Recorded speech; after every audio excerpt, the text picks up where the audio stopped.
Hello my dear students, this is Kiran Matharu.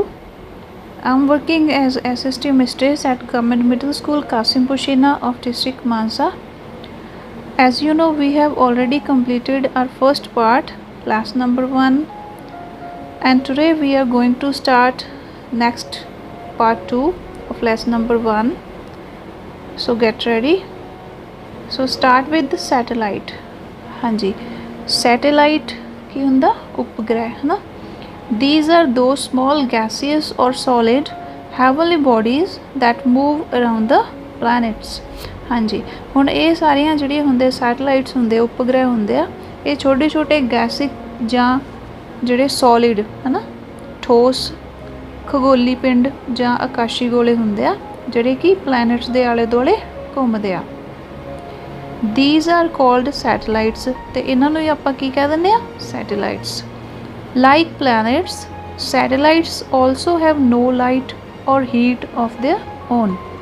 हाँ जी, जिस तरीके नाल प्लैनेट्स जिहड़े हुंदे आ उन्हां दी अपनी लाइट नहीं हुंदी है ना, अपनी हीट नहीं हुंदी. इसे तरह जिहड़े सैटेलाइट हुंदे आ, उपग्रह हुंदे, उन्हां दी भी अपनी रोशनी ते अपनी गर्मी नहीं हुंदी. The moon is the only satellite of our earth. ਤੇ ਜਿਹੜਾ ਮੂਨ ਆ ਉਹ ਆਪਣੀ ਧਰਤੀ ਦਾ ਇੱਕੋ ਇੱਕ ਸਿਰਫ ਇੱਕ ਸੈਟੇਲਾਈਟ ਹੈ. ਠੀਕ ਹੈ. Similarly, there are 64 satellites including moon of solar system. ਤੇ ਇਸੇ ਤਰ੍ਹਾਂ ਸਾਰੇ ਸੋਲਰ ਸਿਸਟਮ ਦੇ ਵਿੱਚ ਮੂਨ ਨੂੰ ਮਿਲਾ ਕੇ 64 ਸੈਟੇਲਾਈਟਸ ਹੈਗੇ ਆ. ਠੀਕ ਹੈ total. After investigating the table 1.1, you will find that Mercury and Venus do not have any satellite. हाँ जी, ਆਪਾਂ ਪਹਿਲਾਂ ਪਿਛਲੇ ਪਾਰਟ ਦੇ ਵਿੱਚ ਪਾਰਟ 1 ਚ ਟੇਬਲ ਦੇਖਿਆ ਸੀ ਇੱਕ 1.1. ਉਹਦੇ ਚੋਂ ਆਪਾਂ ਦੇਖਣ ਤੋਂ ਬਾਅਦ ਆਪਾਂ ਨੂੰ ਪਤਾ ਲੱਗਿਆ ਕਿ ਜਿਹੜਾ ਮਰਕਿਊਰੀ ਤੇ ਵੀਨਸ ਆ ਹੈ ਨਾ, ਇਹਨਾਂ ਦੋਨਾਂ ਦਾ ਕੋਈ ਵੀ ਸੈਟੇਲਾਈਟ ਨਹੀਂ ਹੈਗਾ. These satellites also revolve around the sun while moving around their planet. हाँ जी, ਜਿਹੜੇ ਸੈਟੇਲਾਈਟ ਹੁੰਦੇ ਆ ਇਹ ਸਨ ਦੇ ਇਰਦ ਗਿਰਦ ਰਿਵੋਲਵ ਕਰਦੇ ਆ, ਚੱਕਰ ਲਗਾਉਂਦੇ ਆ ਤੇ ਨਾਲ ਹੀ ਆਪਣੇ ਪਲੈਨਟ ਦੇ ਆਲੇ ਦੁਆਲੇ ਵੀ ਘੁੰਮਦੇ ਆ. ਠੀਕ ਹੈ. ਹਾਂਜੀ, figure 1.2 the moon moving around the sun. ਹਾਂਜੀ, ਹੁਣ ਆ ਪਿਕਚਰ ਹੈ ਜਿਹੜੀ ਦੇਖ ਰਹੇ ਹੋ ਤੁਸੀਂ, ਇਹ ਅਰਥ ਦੀ ਪਿਕਚਰ ਹੈ. ਠੀਕ ਹੈ, ਬਲੂ ਕਲਰ ਵਾਲੀ. ਠੀਕ ਹੈ, ਅਰਥ ਪਿਕਚਰ ਹੈ ਇਹ. ਤੇ ਜਿਹੜਾ ਸਾਈਡ ਤੇ ਆ ਇਹ ਕੀ ਆ, ਮੂਨ. ਹੁਣ ਇਹ ਮੂਨ ਜਿਹੜਾ ਆ ਇਹ ਆਪਣੀ ਅਰਥ ਦੇ ਆਲੇ ਦੁਆਲੇ ਕੀ ਕਰਦਾ, ਰਿਵੋਲਵ ਕਰਦਾ, ਚੱਕਰ ਲਗਾਉਂਦਾ ਇਹ ਇੱਕ. ਠੀਕ ਹੈ. Moon is the satellite of the earth and is nearest celestial body. ਹੁਣ ਜਿਹੜਾ ਮੂਨ ਹੈ ਨਾ, ਉਹ ਆਪਣੀ ਧਰਤੀ ਦਾ ਇੱਕ ਉਪਗ੍ਰਹਿ ਹੈਗਾ ਤੇ ਸਭ ਤੋਂ ਨੇੜੇ ਜਿਹੜੀ ਆ ਸੈਲੈਸਟੀਅਲ ਬੋਡੀ ਆ ਇਹ. ਠੀਕ ਹੈ. Due to gravitation it tends to move around the earth and also around its axis. हाँ जी, ਹੁਣ ਜਿਹੜੀ ਧਰਤੀ ਦੀ ਗੁਰੂਤਾ ਸ਼ਕਤੀ ਆ ਹੈ ਨਾ, ਉਹਦੇ ਕਰਕੇ ਇਹ ਕੀ ਕਰਦਾ ਆ, ਅਰਥ ਦੇ ਇਰਦ ਗਿਰਦ ਚੱਕਰ ਲਗਾਉਂਦਾ ਆ ਤੇ ਆਪਣੇ ਧੁਰੇ ਦੁਆਲੇ ਵੀ ਚੱਕਰ ਲਗਾਉਂਦਾ ਹੈ. It completes its cycle around the earth and axis in the same time, that is 27 days and 7 hours. हाँ जी, ਇਹ ਆਪਣਾ ਇੱਕ ਚੱਕਰ ਜਿਹੜਾ ਧਰਤੀ ਦੇ ਇਰਦ ਗਿਰਦ ਪੂਰਾ ਕਰਨ ਦੇ ਲਈ ਕਿੰਨਾ ਟਾਈਮ ਲੈਂਦਾ, 27 ਡੇਜ਼ ਦਾ. ਠੀਕ ਹੈ. ਠੀਕ ਹੈ. ਤੇ ਐਕਸਿਸ ਜਿਹੜਾ ਇਹਦਾ ਧੁਰਾ ਉਹਦੇ ਦੁਆਲੇ ਘੁੰਮਣ ਦੇ ਲਈ ਇਹਨੂੰ ਕਿੰਨਾ ਟਾਈਮ ਲੱਗਦਾ, 7 ਆਵਰਸ. ਠੀਕ ਹੈ, 7 ਘੰਟੇ ਦਾ ਟਾਈਮ ਲੱਗਦਾ. ਦ ਮੂਨ ਇਜ਼ ਅਬਾਊਟ 3,84,000 ਕਿਲੋਮੀਟਰ ਅਵੇ from the earth and it looks very small. ਹੁਣ ਜਿਹੜਾ ਮੂਨ ਆ ਇਹ ਆਪਣੀ ਧਰਤੀ ਤੋਂ ਕਿੰਨਾ ਦੂਰ ਆ, 3,84,000 ਕਿਲੋਮੀਟਰ. ਠੀਕ ਹੈ. ਤੇ ਇਸੇ ਕਰਕੇ ਇਹ ਆਪਾਂ ਨੂੰ ਛੋਟਾ ਦਿਖਾਈ ਦਿੰਦਾ ਆ. Nobody is certain how the moon was formed. ਹਾਂਜੀ, ਕਿ ਮੂਨ ਜਿਹੜਾ ਹੈ ਉਹਦੀ ਉਤਪਤੀ ਕਿਸ ਤਰੀਕੇ ਨਾਲ ਹੋਈ ਸੀ. ਇਹਦੇ ਲਈ ਜਿਹੜੇ ਖੋਜੀ ਹੋਏ ਆ ਪਹਿਲਾਂ ਦੇ ਹੈ ਨਾ, ਖੋਜ ਕਰਤਾ ਹੋਏ, ਉਹਨਾਂ ਦੇ ਵਿਊਜ਼ ਜਿਹੜੇ ਆ ਉਹ ਅਲੱਗ-ਅਲੱਗ ਰਹੇ ਆ ਹੁਣ ਤੱਕ. Earlier people used to believe that it was a part of the earth. ਤੇ ਪੁਰਾਣੇ ਸਮੇਂ ਜਿਹੜੇ ਪਹਿਲਾਂ ਦੇ ਲੋਕ ਹੋਏ ਆ ਉਹ ਸੋਚਦੇ ਸੀ ਕਿ ਜਿਹੜਾ ਧਰਤੀ ਦਾ ਇੱਕ ਹਿੱਸਾ ਹੀ ਆ ਚੰਦਰਮਾ. ਠੀਕ ਹੈ. But when astronauts went to the moon they brought rock samples.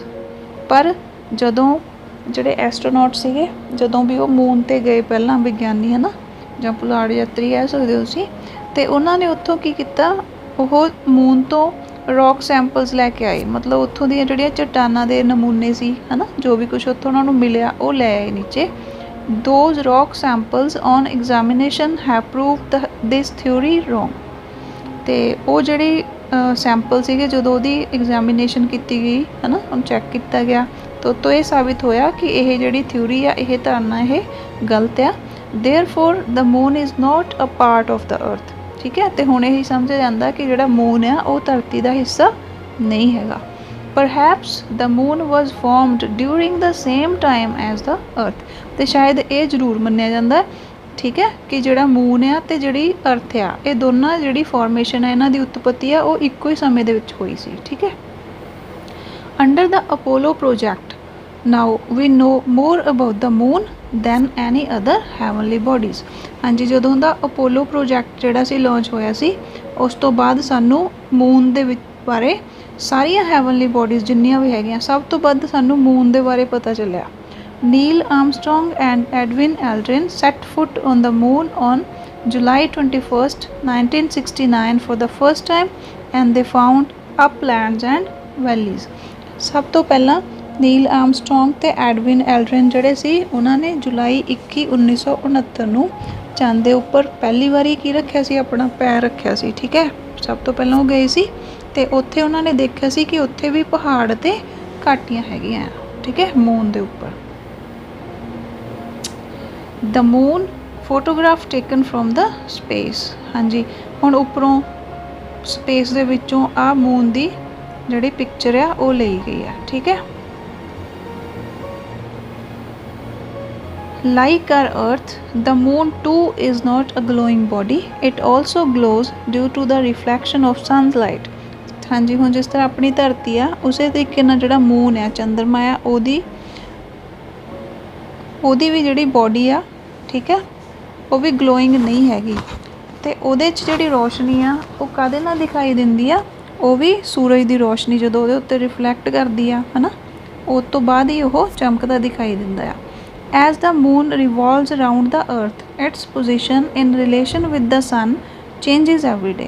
ਹਾਂਜੀ, ਜਦੋਂ ਹੁਣ ਮੂਨ ਜਿਹੜਾ ਚੰਦਰਮਾ ਆ ਉਹ ਧਰਤੀ ਦੇ ਦੁਆਲੇ ਘੁੰਮਦਾ ਹੈ ਜਦੋਂ, ਠੀਕ ਹੈ, ਅਤੇ ਉਹਦੀ ਜਿਹੜੀ ਪੋਜੀਸ਼ਨ ਹੁੰਦੀ ਆ ਸਨ ਦੇ ਨਾਲ, ਜਿਹੜੀ ਉਹਦੀ ਸਥਿਤੀ ਬਣਦੀ ਆ ਉਹ ਚੇਂਜ ਹੁੰਦੀ ਰਹਿੰਦੀ, ਉਹ ਬਦਲਦੀ ਰਹਿੰਦੀ ਆ ਹਰ ਰੋਜ਼ ਜਦੋਂ ਉਹ ਘੁੰਮਦਾ। ਠੀਕ ਹੈ।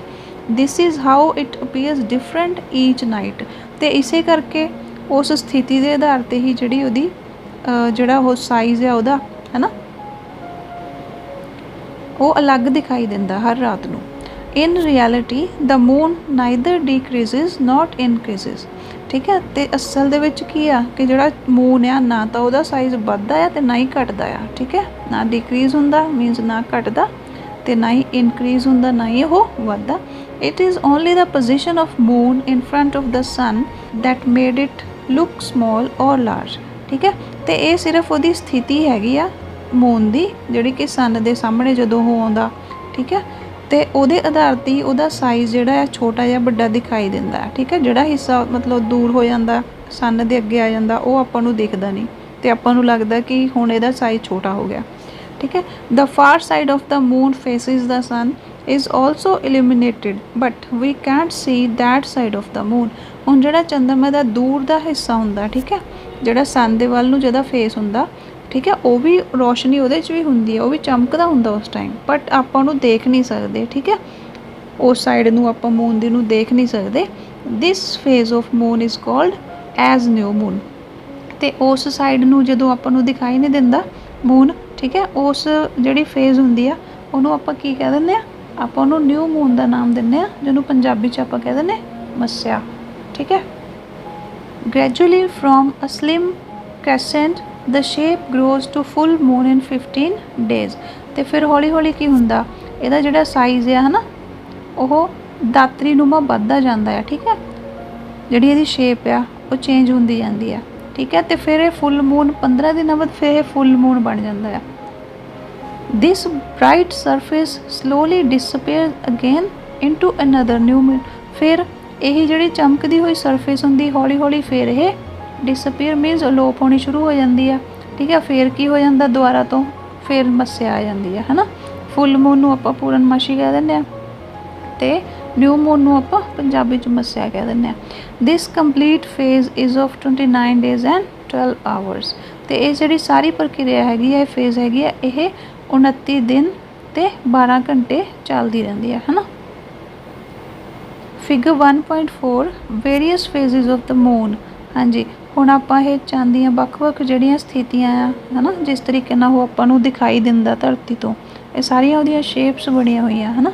ਕਦੀ ਫੁੱਲ ਦਿਖਾਈ ਦਿੰਦਾ, ਕਦੀ ਹਾਫ ਦਿਖਾਈ ਦਿੰਦਾ, ਕਦੀ ਇੱਕ ਸਾਈਡ ਤੋਂ ਹੀ ਥੋੜ੍ਹਾ ਜਿਹਾ ਹੀ ਦਿਖਾਈ ਦਿੰਦਾ, ਹੈ ਨਾ। ਅਤੇ ਇਹ ਸਾਰੀਆਂ ਸ਼ੇਪਸ ਦੇ ਵਿੱਚ ਆਪਾਂ ਨੂੰ ਦਿਖਦਾ ਆ। ਹਾਂਜੀ, ਨੈਕਸਟ ਆ ਗਿਆ ਕੋਮੇਟਸ। ਕੋਮੇਟਸ ਕੀ ਹੁੰਦੇ ਆ? ਪੂਛਲ ਤਾਰੇ, ਹੈ ਨਾ। The comets are very strange heavenly bodies and these are different from planets।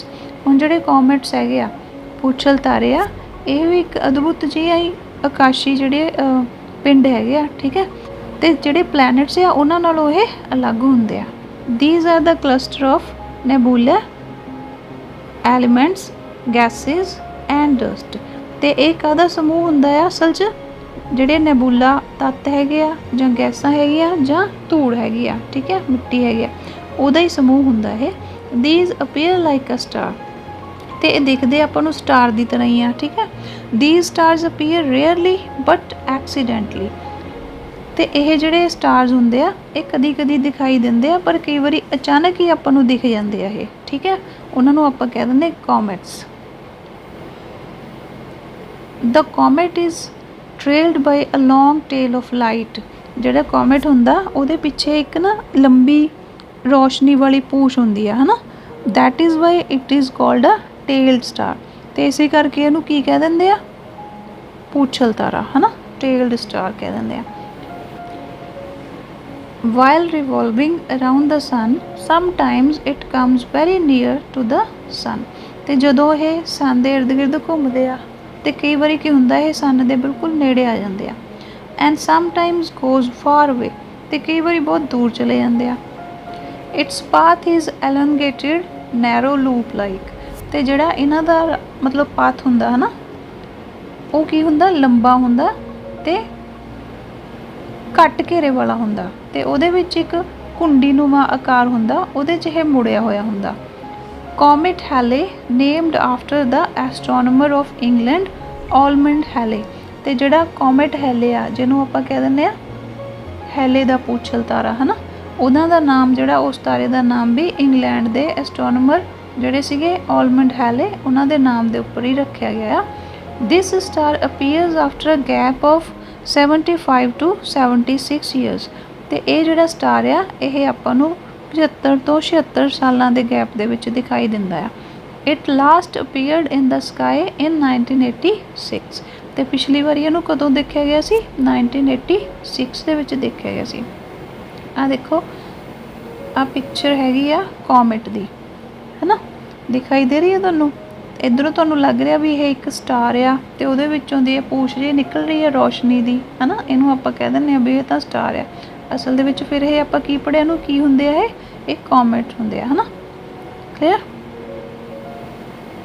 ਹਾਂਜੀ, ਹੁਣ ਨੈਕਸਟ ਆ ਗਏ ਐਸਟਰੋਇਡਸ। ਹਾਂਜੀ, ਐਸਟਰੋਇਡਸ ਕੀ ਹੁੰਦੇ ਆ? ਛੋਟੇ ਗ੍ਰਹਿ, ਹੈ ਨਾ। Except planet there are also small planets those revolve around the sun, these are called asteroids. ਹਾਂਜੀ, ਪਲੈਨਟਸ ਤੋਂ ਬਿਨਾਂ ਹੋਰ ਛੋਟੇ ਪਲੈਨਟਸ ਵੀ ਹੁੰਦੇ ਆ, ਹੈ ਨਾ, ਜਿਹੜੇ ਆਪਾਂ ਪੜ੍ਹੇ ਆ। ਉਹਨਾਂ ਤੋਂ ਇਲਾਵਾ ਛੋਟੇ ਪਲੈਨਟਸ ਵੀ ਹੁੰਦੇ ਆ ਜਿਹੜੇ ਕਿ ਸਨ ਦੇ ਆਲੇ ਦੁਆਲੇ ਘੁੰਮਦੇ ਆ, ਅਤੇ ਉਹਨਾਂ ਨੂੰ ਹੀ ਆਪਾਂ ਕੀ ਕਹਿ ਦਿੰਦੇ? ਐਸਟਰੋਇਡਸ, ਹੈ ਨਾ, ਛੋਟੇ ਗ੍ਰਹਿ। ਹਾਂਜੀ, ਨੈਕਸਟ ਆ ਗਿਆ meteors and meteorites. Meteors and meteorites are also called shooting stars. ਠੀਕ ਹੈ, ਹੁਣ ਜਿਹੜੇ ਮੀਟੀਅਰਸ ਨੂੰ ਆਪਾਂ ਪੰਜਾਬੀ 'ਚ ਕਹਿ ਦਿੰਦੇ ਹਾਂ ਉਲਕਾ। ਉਲਕਾ ਜਾਂ ਉਲਕਾ ਪਿੰਡ ਜਿਹੜੇ ਹੁੰਦੇ ਆ, ਇਹਨਾਂ ਨੂੰ ਆਪਾਂ ਸ਼ੂਟਿੰਗ ਸਟਾਰ ਵੀ ਕਹਿ ਦਿੰਦੇ ਹਾਂ। You must have seen abruptly falling star, ਹੈ ਨਾ। ਕਹਿੰਦਾ ਕਿ ਤੁਸੀਂ ਕਦੀ ਕਦੀ ਆਕਾਸ਼ ਦੇ ਵਿੱਚ ਦੇਖਿਆ ਹੋਣਾ, ਹੈ ਨਾ, ਕਿ ਜਿਹੜੇ ਸਟਾਰ ਹੁੰਦੇ ਉਹ ਟੁੱਟਦੇ ਦਿਖਾਈ ਦਿੰਦੇ ਆਪਾਂ ਜਦੋਂ ਦੇਖਦੇ ਹਾਂ ਉਹਨਾਂ ਨੂੰ, ਕਿ ਜਿਸ ਤਰ੍ਹਾਂ ਲੱਗਦਾ ਕਿ ਕੋਈ ਸਟਾਰ ਟੁੱਟ ਕੇ ਗਿਰ ਰਿਹਾ ਨੀਚੇ। In fact these are not actually stars but these are the scattered material in the solar system। ਅਤੇ ਅਸਲ ਵਿੱਚ ਕੀ ਹੁੰਦਾ? ਇਹ ਸਟਾਰਸ ਨਹੀਂ ਹੁੰਦੇ, ਤਾਰੇ ਨਹੀਂ ਹੁੰਦੇ। ਅਸਲ ਵਿੱਚ ਇਹ ਹੁੰਦਾ ਕੀ ਆ? ਸੋਲਰ ਸਿਸਟਮ ਦੇ ਵਿੱਚ ਜਿਹੜੇ ਖਿਲਰੇ ਹੋਏ ਕੋਈ ਪਦਾਰਥ ਹੁੰਦੇ ਆ ਨਾ, ਇਹ ਉਹ ਹੁੰਦੇ ਆ while moving around the sun whenever the earth comes near the scattered matter this matter enters speedily in the atmosphere of the earth ਤੇ ਜਦੋਂ ਵੀ ਘੁੰਮਦੇ ਘੁੰਮਦੇ ਜਿਹੜੀ ਅਰਥ ਆ ਉਹ ਇਸ ਜਿਹੜਾ ਮਟੀਰੀਅਲ ਉੱਪਰ ਹੁੰਦਾ ਹੈ ਨਾ ਮੈਟਰ ਹੁੰਦਾ ਇਹ ਖਿਲਰੇ ਹੋਏ ਪਦਾਰਥ ਹੁੰਦੇ ਆ ਛੋਟੇ ਛੋਟੇ ਉਹਨਾਂ ਦੇ ਨੇੜੇ ਆਉਂਦੀ ਆ ਤੇ ਇਹ ਜਿਹੜੇ ਪਦਾਰਥ ਹੈਗੇ ਆ ਉਹ ਬਹੁਤ ਤੇਜ਼ੀ ਦੇ ਨਾਲ ਧਰਤੀ ਦਾ ਜਿਹੜਾ ਐਟਮੋਸਫੇਅਰ ਆ ਉਹਦੇ 'ਚ ਦਾਖਲ ਹੋ ਜਾਂਦੇ ਆ ਹੈ ਨਾ due to the friction of air this matter gets fire ਹੁਣ ਜਦੋਂ ਇਹ ਧਰਤੀ ਦੇ ਐਟਮੋਸਫੇਅਰ ਦੇ ਵਿੱਚ ਐਂਟਰ ਹੋ ਜਾਂਦੇ ਆ ਉਸ ਤੋਂ ਬਾਅਦ ਜਿਹੜੀ ਉੱਥੇ ਹਵਾ ਦੀ ਸ਼ਕਤੀ ਹੁੰਦੀ ਗੁਰੂਤਾ ਸ਼ਕਤੀ ਹੁੰਦੀ ਆ ਠੀਕ ਹੈ ਜੇ ਰਗੜ ਹੁੰਦੀ ਆ ਹਵਾ ਦੀ ਤਾਂ ਉਸ ਤੋਂ ਬਾਅਦ ਕੀ ਹੁੰਦਾ ਜਿਹੜੀ ਹਵਾ ਦੀ ਰਗੜ ਹੁੰਦੀ ਆ ਹੈ ਨਾ ਉਹਦੇ ਨਾਲ ਇਹਨਾਂ ਨੂੰ ਕੀ ਹੋ ਜਾਂਦਾ ਅੱਗ ਲੱਗ ਜਾਂਦੀ ਆ ਤਾਂ ਦਿਸ ਮੈਟਰ ਗੈਟਸ ਫਾਇਰ ਅੱਗ ਲੱਗ ਜਾਂਦੀ ਇਹਨਾਂ ਨੂੰ as a result a line of light appears trailing these are called meteors ਤੇ ਇਸ ਕਰਕੇ ਇਸ ਦੇ ਨਤੀਜੇ ਵਜੋਂ ਇੱਕ ਰੋਸ਼ਨੀ ਦੀ ਜਿਹੜੀ ਲਾਈਨ ਆ ਜਾਂ ਲਕੀਰ ਆ ਉਹ ਦਿਖਾਈ ਦਿੰਦੀ ਆ ਆਪਾਂ ਨੂੰ ਠੀਕ ਹੈ ਤੇ ਉਹਨਾਂ ਨੂੰ ਕੀ ਕਹਿ ਦਿੰਦੇ ਆਪਾਂ ਮੀਟੀਅਰਸ ਓਕੇ ਹਾਂਜੀ ਨੈਕਸਟ ਕੀ ਆ ਗਿਆ meteorites the meteors that do not burn completely and they fall on the earth in hot solid form are called meteorites ਹਾਂਜੀ ਹੁਣ ਜਿਹੜੇ ਮੀਟੀਅਰਸ ਜਿਹੜੇ ਕਿ ਪੂਰੀ ਤਰ੍ਹਾਂ ਨਾਲ ਨਹੀਂ ਜਲਦੇ ਹੈ ਨਾ ਤੇ ਉਹ ਐਜ਼ ਇਟ ਇਜ਼ ਹੀ ਹੌਟ ਫਾਰਮ ਦੇ ਵਿੱਚ ਹੀ ਮਤਲਬ ਗਰਮ ਠੋਸ ਰੂਪ ਦੇ ਵਿੱਚ ਹੀ ਨੀਚੇ ਡਿੱਗ ਜਾਂਦੇ ਆ ਧਰਤੀ ਦੇ ਉੱਤੇ ਉਹਨਾਂ ਨੂੰ ਆਪਾਂ ਕੀ ਕਹਿ ਦਿੰਦੇ ਆ ਮੀਟੀਓਰਾਈਟਸ ਉਲਕਾ ਪਿੰਡ ਦ ਮੀਟੀਓਰਾਈਟਸ ਕ੍ਰੀਏਟ ਮੇਜਰ ਕ੍ਰੈਟਰਸ ਇਨ ਦ ਅਰਥ ਤੇ ਇਹ ਜਿਹੜੇ ਮੀਟੀਓਰਾਈਟਸ ਆ ਇਹ ਕੀ ਕਰਦੇ ਆ ਵੀ ਧਰਤੀ ਦੇ ਉੱਪਰ ਬਹੁਤ ਵੱਡੇ ਵੱਡੇ ਟੋਏ ਜਿਹੜੇ ਆ ਜਾਂ ਮੋਗੇ ਉਹ ਬਣਾ ਦਿੰਦੇ ਆ that is the crater of Arizona is formed due to the fall of a meteorite ਤੇ ਜਿਹੜੀ ਇਹਦੀ ਐਗਜ਼ਾਮਪਲ ਹੈ ਆਪਾਂ ਦੇਖਦੇ ਆ ਉਹ ਐਰੀਜ਼ੋਨਾ ਦਾ ਕ੍ਰੇਟਰ ਹੈਗਾ ਠੀਕ ਹੈ ਐਰੀਜ਼ੋਨਾ ਦਾ ਮੋਗਾ ਉਹਨੂੰ ਕਹਿ ਦਿੰਦੇ ਆ ਜਿਹੜੇ ਕਿ ਇਸੇ ਤਰ੍ਹਾਂ ਇਹ ਮੀਟੀਓਰਾਈਟ ਹੀ ਹੈਗਾ ਉਹਦੇ ਕਰਕੇ ਇਹ ਬਣਿਆ ਆ ਠੀਕ ਹੈ ਆ ਜਿਹੜਾ ਤੁਸੀਂ ਦੇਖ ਰਹੇ ਹੋ ਇਹਨੂੰ ਹੀ ਕਹਿ ਦਿੰਦੇ ਆਪਾਂ ਮੀਟੀਓਰਾਈਟ ਉਲਕਾ ਪਿੰਡ ਹਾਂਜੀ ਨੈਕਸਟ ਆ ਗਿਆ ਆਪਣਾ ਟੌਪਿਕ ਦ ਅਰਥ ਇਟਸ ਸ਼ੇਪ ਐਂਡ ਸਾਈਜ਼ ਹੁਣ ਆਪਣੀ ਧਰਤੀ ਠੀਕ ਹੈ ਉਹਦੀ ਸ਼ੇਪ ਕਿਸ ਤਰ੍ਹਾਂ ਦੀ ਜਾਂ ਸਾਈਜ਼ ਕਿਸ ਤਰ੍ਹਾਂ ਦਾ the earth where we live is a very large in size ਹਾਂਜੀ ਜਿਸ ਧਰਤੀ ਦੇ ਉੱਪਰ ਆਪਾਂ ਰਹਿੰਦੇ ਆ ਇਹ ਸਾਈਜ਼ ਦੇ ਵਿੱਚ ਆਕਾਰ 'ਚ ਬਹੁਤ ਵੱਡੀ ਆ actually we can see only a part of it ਠੀਕ ਹੈ ਇਹ ਬਹੁਤ ਵੱਡੀ ਆ ਅਸਲ ਦੇ ਵਿੱਚ ਆਪਾਂ ਨੂੰ ਇਹਦਾ ਇੱਕੋ ਹੀ ਹਿੱਸਾ ਦਿਖਾਈ ਦਿੰਦਾ ਹੈ the scientist have taken photographs of earth in space ਤੇ ਜਿਹੜੇ ਵਿਗਿਆਨੀ ਹੋਏ ਉਹਨਾਂ ਨੇ ਸਪੇਸ ਦੇ ਵਿੱਚੋਂ ਧਰਤੀ ਦੇ ਦੀਆਂ ਤਸਵੀਰਾਂ ਲਈਆਂ in the photographs taken from space you will see that earth is sphere ਠੀਕ ਹੈ ਤੇ ਇਹਨਾਂ ਫੋਟੋਗ੍ਰਾਫਸ ਦੇ ਵਿੱਚ ਇਹਨਾਂ ਫੋਟੋਆਂ ਦੇ ਵਿੱਚ ਜਿਹੜੀਆਂ ਸਪੇਸ ਤੋਂ ਖਿੱਚੀਆਂ ਗਈਆਂ ਤੁਸੀਂ ਦੇਖੋਗੇ ਕਿ ਜਿਹੜੀ ਧਰਤੀ ਆ ਉਹਦਾ ਆਕਾਰ ਕਿਸ ਤਰ੍ਹਾਂ ਦਾ ਉਹਦੀ ਸ਼ੇਪ ਕਿਸ ਤਰ੍ਹਾਂ ਦੀ ਆ ਸਫੀਅਰ ਆ ਗੋਲ ਆ ਉਹ ਠੀਕ ਹੈ ਦ ਅਰਥ ਰਿਵੋਲਵਸ around the sun and the moon revolves around the sun ਤੇ ਜਿਹੜੀ ਅਰਥ ਹੈਗੀ ਆ ਉਹ ਸਨ ਦੇ ਆਲੇ ਦੁਆਲੇ ਰਿਵੋਲਵ ਕਰਦੀ ਆ ਘੁੰਮਦੀ ਆ ਤੇ ਜਿਹੜਾ ਮੂਨ ਆ ਉਹ ਕਿਹਦੇ ਆਲੇ ਦੁਆਲੇ ਕਰਦਾ ਹੈ ਰਿਵੋਲਵ ਅਰਥ ਦੇ ਆਲੇ ਦੁਆਲੇ ਠੀਕ ਹੈ during their revolution when the earth comes in between the sun and the moon and the shadow of the earth falls on the moon is called lunar eclipse ਤੇ ਫਿਰ ਕੀ ਹੁੰਦਾ ਇਸ ਰੈਵੋਲੂਸ਼ਨ ਦੇ ਦੌਰਾਨ ਜਦੋਂ ਜਿਹੜੀ ਧਰਤੀ ਆ ਠੀਕ ਹੈ ਉਹ ਸੂਰਜ ਤੇ ਚੰਦਰਮਾ ਦੇ ਵਿਚਕਾਰ ਆ ਜਾਂਦੀ ਆ ਤੇ ਜਿਹੜੀ ਧਰਤੀ ਦਾ ਪਰਛਾਵਾਂ ਆ ਉਹ ਕਾਹਦੇ ਉੱਤੇ ਪੈਣਾ ਸ਼ੁਰੂ ਹੋ ਜਾਂਦਾ ਉਦੋਂ ਚੰਦ ਦੇ ਉੱਪਰ ਪੈਂਦਾ ਜਦੋਂ ਠੀਕ ਹੈ ਉਹਨੂੰ ਆਪਾਂ ਕੀ ਕਹਿ ਦਿੰਦੇ ਆ ਲੂਨਰ ਐਕਲਿਪਸ ਉਹਨੂੰ ਆਪਾਂ ਕਹਿ ਦਿੰਦੇ ਆ ਚੰਨ ਗ੍ਰਹਿਣ ਠੀਕ ਹੈ we know that the shadow of earth on the moon is circular in shape ਤੇ ਸਾਨੂੰ ਪਤਾ ਹੀ ਇਸ ਚੀਜ਼ ਦਾ ਵੀ ਕਿ ਜਿਹੜੀ ਧਰਤੀ ਦੀ ਦਾ ਪਰਛਾਵਾਂ ਜਦੋਂ ਉਹਦੇ ਤੇ ਪੈਂਦਾ ਨਾ ਚੰਦਰਮਾ ਤੇ ਉਹਦਾ ਆਕਾਰ ਵੀ ਕਿਸ ਤਰ੍ਹਾਂ ਦਾ ਹੁੰਦਾ ਉਹ ਗੋਲ ਹੁੰਦਾ ਹੈ ਨਾ ਦਿਸ ਆਲਸੋ ਪ੍ਰੂਵਸ ਦੈਟ ਦ ਅਰਥ ਇਜ਼ ਅ ਸਫੀਅਰ ਤੇ ਉਹਦੇ ਤੋਂ ਵੀ ਆਪਾਂ ਨੂੰ ਪਤਾ ਲੱਗਦਾ ਕਿ ਜਿਹੜੀ ਧਰਤੀ ਆ ਉਹ ਕੀ ਆ ਗੋਲ ਹੈਗੀ ਆ ਹਾਂਜੀ ਫਿਗਰ 1.7 ਅਰਥ photograph taken from the space ਹਾਂਜੀ ਇਹ ਆਪਣੀ ਅਰਥ ਦੀ ਪਿਕਚਰ ਹੈ ਜਿਹੜੀ ਕਿ ਉੱਪਰੋਂ ਲਈ ਗਈ ਆ ਸਪੇਸ ਤੋਂ ਲਈ ਗਈ ਆ ਠੀਕ ਹੈ ਇਹਦੀ ਸ਼ੇਪ ਹੈ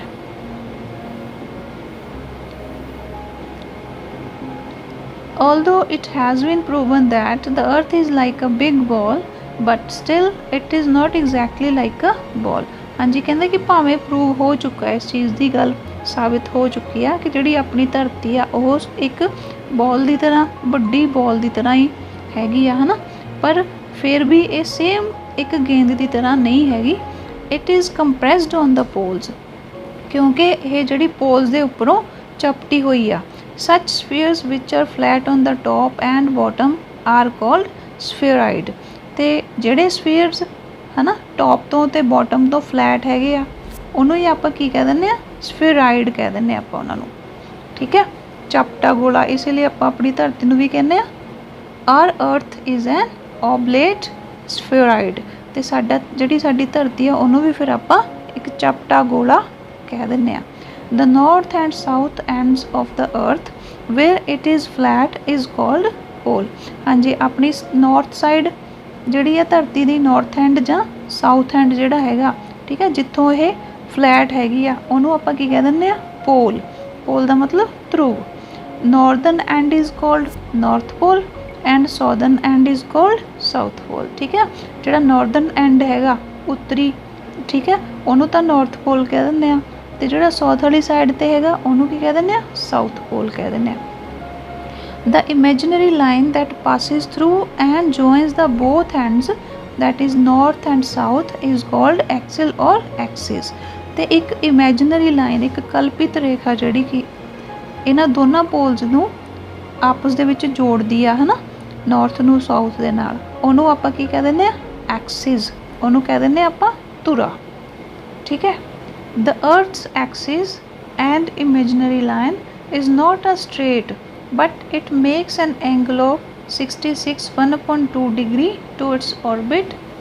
ठीक है, तो जिहड़ी अर्थ की एक्सिस है, जिहड़ा अपनी धरती का धुरा हैगा, ठीक है, जिहड़ी एक इमेजिनरी लाइन है, एक कल्पित रेखा आपां मन्नी हुई आ, ठीक है, वो स्ट्रेट नहीं हैगी, बिल्कुल सीधी नहीं हैगी, बल्कि वो 66 डिग्री के एंगल ते आ। ठीक है, वो 90 डिग्री के एंगल ते नहीं हैगी, वो 66 1/2 डिग्री के एंगल ते हैगी आ। ठीक है, अपने धुरे के द्वारे इत्थे घुमदी आ वो। ठीक है, तो जिहदे करके की हुंदा फिर दिन ते रात बनदे आ। हाँ जी, नैक्सट देखो एक्सिस और axis. In fact axis is not a hard line on the earth, it is an imaginary line. कि जिहड़ी हुण एक्सिस आ, है ना, वो की है कि असल दे विच एक कल्पित रेखा ही आ, जिहड़ी कि आपां मंनदे आ कि धरती तो एक ध्रुव तो दूजे ध्रुव तक सेंटर दे विचों लंघदी आ, है ना, धरती के सेंटर दे विचों लंघदी आ, उहनूं आपां की कह दिंदे आ, एक्सिस। अगे आ गया equator. It is an imaginary line that runs east to west in the centre of the earth. तो जिहड़ा इक्वेटर आ, भूमध रेखा जिहनूं आपां पंजाबी च कह दिंदे आ, वो भी एक कल्पित लाइन हैगी आ, कल्पित रेखा हैगी आ, जिहड़ी कि की करदी आ, ईस्ट तो वैसट साइड नूं धरती के सेंटर दे विचों दो पार्ट दे विच धरती नूं डिवाइड करदी आ। ठीक है, दो बराबर हिस्सिਆਂ ਦੇ ਵਿੱਚ ਇਹ ਜਿਹੜਾ ਇਕੁਏਟਰ ਹੈ ਉਹ ਵੰਡ ਦਿੰਦਾ ਧਰਤੀ ਨੂੰ। ਠੀਕ ਹੈ, ਉਹਨੂੰ ਆਪਾਂ ਇਕੁਏਟਰ ਕਹਿ ਦਿੰਦੇ ਆ, ਜਿਹੜਾ ਕਿ ਈਸਟ ਤੋਂ ਵੈਸਟ ਦੇ ਵਿੱਚ ਨੂੰ ਵੰਡਦਾ ਆ। ਹਾਂਜੀ, ਨੈਕਸਟ ਆ ਗਿਆ ਹੁਣ size. According to the sizes of planets our earth stands on the 5th position. ਹਾਂਜੀ, ਹੁਣ ਆਕਾਰ ਦੇਖ ਲਓ ਆਪਣੀ ਧਰਤੀ ਦਾ ਕਿ ਜਿਸ ਤਰ੍ਹਾਂ ਪਲੈਨਟਸ ਦੇ ਆਕਾਰ ਹੈਗੇ ਆ, अपनी धरती का जोड़ा आकार आ, साइज़ जोड़ा हैगा वो किन्ने नंबर ते आउंदा, 5th नंबर ते आउंदा। It is smaller than Jupiter and Saturn. तो यह यूपीटर ते सैटर्न दे नालों छोटी आ। Its diameter east to west is 12,756 kilometre while its circumference is 40,000 kilometre. हाँ जी, हुण ये याद रखने वाली गल्लां आ कि जिहड़ा इहदा व्यास हैगा वो 12,756 किलोमीटर आ। ठीक है, तो जिहड़ा इहदा घेरा हैगा वो कितना आ, 40,000 किलोमीटर। ठीक है, it's diameter on the poles north to south is 12,712। तो जिहड़ा इहदा डायमीटर पोल्स के उपर नॉर्थ टू साउथ है वो कितना हैगा, 12,712। ठीक है, 12,712 kilometre. It means that the diameter on poles is 44 kilometre less than that of the diameter on the equator. तो यदा मतलब की होया कि पोल्स के उपर जो यदा डायमीटर आ वो 44 किलोमीटर आ। ठीक है, जो कि इक्वेटर के नालों घट आ। ठीक है, कितना घट है, 44 किलोमीटर जोड़ा वो इक्वेटर नालों घट हैगा। ठीक है। ये सी अपना फर्स्ट चैप्टर कंप्लीट हो गया। इनू रीड आउट कर लो। पॉइंट्स टू रिमैंबर दे विच भी सेम उही पॉइंट्स लिखे जिहड़ा आपां ऑलरेडी सारे चैप्टर दे विच पढ़े आ। ठीक है, इन्हां नू पढ़ के चंगी तरह देख लो क्योंकि ये विचों भी शॉर्ट क्वेश्चनस बनणगे। ठीक है, इनू रीड आउट कर लो 7 दे 7 पॉइंट्स नू। शॉर्ट क्वेश्चन भी आ सकते हैं, फिलअप्स वगैरह भी बन के आ सकती हैं। ठीक है, तो चंगी तरह चैप्टर रिवाइज कर लो। जो शॉर्ट क्वेश्चन कोशिश करो अंडरलाइन कर लो, मेन जिहड़ियां इहदे च इन्फॉर्मेशन आ उहनूं अंडरलाइन कर लो। ठीक है, तो उहनूं याद रखो। ओके, तो आपां नैक्सट वीडियो दे विच इन्हां चैप्टर्स दी जिहड़े क्वेश्चन आंसर है बुक एक्सरसाइज है वो करांगे। ठीक है, okay student, all the very best. Thank you so much.